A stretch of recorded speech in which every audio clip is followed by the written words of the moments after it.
জন্মভূমি ভোলায় পৌঁছেছে বর্ষিয়ান রাজনীতিবিদ তোফায়েল আহমেদের মরদেহ।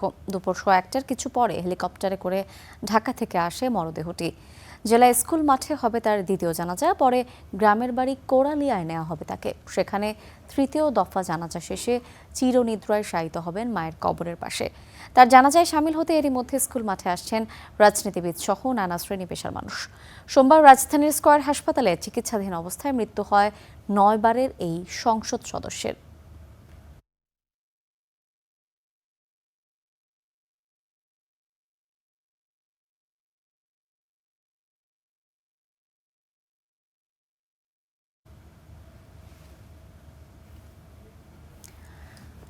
দর্শক, এ বিষয়ে সবশেষ খবর জানাতে ভোলা জেলা স্কুল মাঠে আছেন সহকর্মী সৈয়দ মেহেদী হাসান এবং কোড়ালিয়ায় দাফন স্থলে আছেন সহকর্মী আদিল হোসেন তপু। শুরুতেই যাচ্ছি আমরা মেহেদীর কাছে। আমরা দেখতে চাই যে এই জানাজা যেখানে হবে সেখানে আসলে আমরা দেখতে পাচ্ছি অনেক মানুষের জনসমাগম আমরা দেখতে পাচ্ছি, এবং আমরা লাশবাহী গাড়িটিও দেখতে পাচ্ছি। সেখানে গার্ড অফ অনার দেওয়া হচ্ছে তোফায়েল আহমেদকে।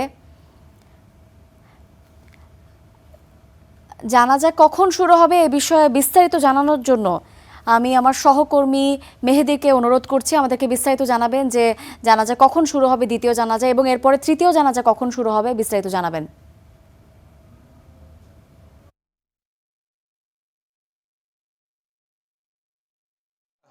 আমরা এই মুহূর্তে রয়েছি ভোলা সরকারি উচ্চ বিদ্যালয় মাঠে। বর্ষিয়ান রাজনীতিবিদ তোফায়েল আহমেদের মরদেহ কিছুক্ষণ আগে, অর্থাৎ 1:34 ভোলা বাস স্ট্যান্ড সংলগ্ন যে হেলিপ্যাড রয়েছে সেখানে এসে একটি হেলিকপ্টারে করে তার মরদেহ নিয়ে আসা হয়। সেখান থেকেই কিন্তু মরদেহটি জানাজার যে স্থান ভোলা সরকারি উচ্চ বিদ্যালয় মাঠ সেখানে নিয়ে আসা হয়েছে এবং এইমাত্রই শেষ হয়েছে।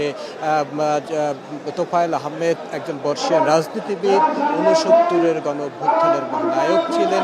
এছাড়া তিনি মহান মুক্তিযুদ্ধের সংগঠক ছিলেন। তাকে গার্ড অফ অনার দেয়া হয়েছে এবং গার্ড অফ অনারের পরপরই তার পরিবারের পক্ষ থেকে বক্তব্য দিয়েছেন এবং সেখানে যেটি বলেছে তার পরিবার থেকে যেটি অনুরোধ করা হয়েছে যে আজকে জানাজা যেহেতু তোফায়েল আহমেদ চলে গেছেন, সকল কিছুর ঊর্ধ্বে চলে গেছেন, সে কারণে এই জানাজাটা যেন ধর্মীয়ভাবে পালন করা হয় এবং এরপর যেন রাজনৈতিকভাবে কোনো স্লোগান না দেয়া হয় সে বিষয়ে কিন্তু তার পরিবার থেকে অনুরোধ করা হয়েছে। আমরা ভোলায় এসে যে চিত্রটি দেখেছি, সকাল 11টা থেকেই কিন্তু এই মাঠে নেতাকর্মী সাধারণ মানুষ এসে জড়ো হয়েছিলেন। ঠিক একইভাবে যেখানে তাকে নামানো হয়েছিল হেলিপ্যাডে, সেখানেও কিন্তু আমরা নেতাকর্মীদেরকে এবং সাধারণ মানুষদেরকে দেখেছি।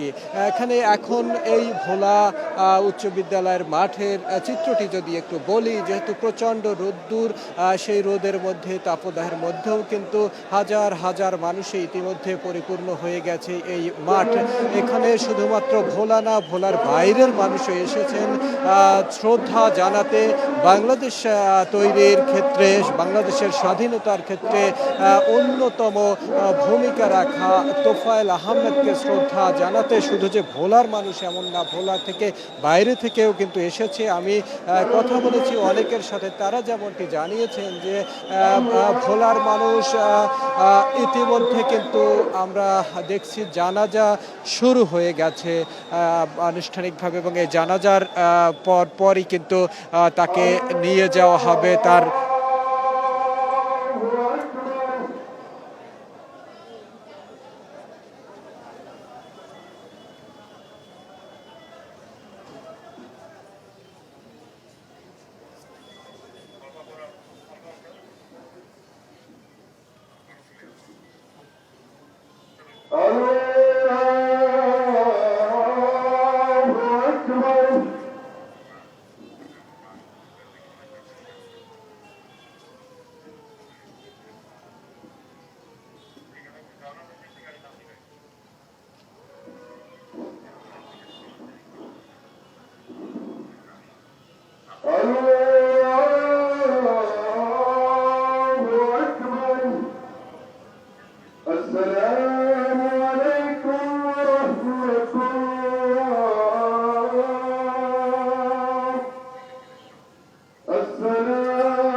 দর্শক, ভোলায় জানাজা সম্পন্ন হলো, দ্বিতীয় জানাজা সম্পন্ন হলো বর্ষিয়ান রাজনীতিবিদ তোফায়েল আহমেদের।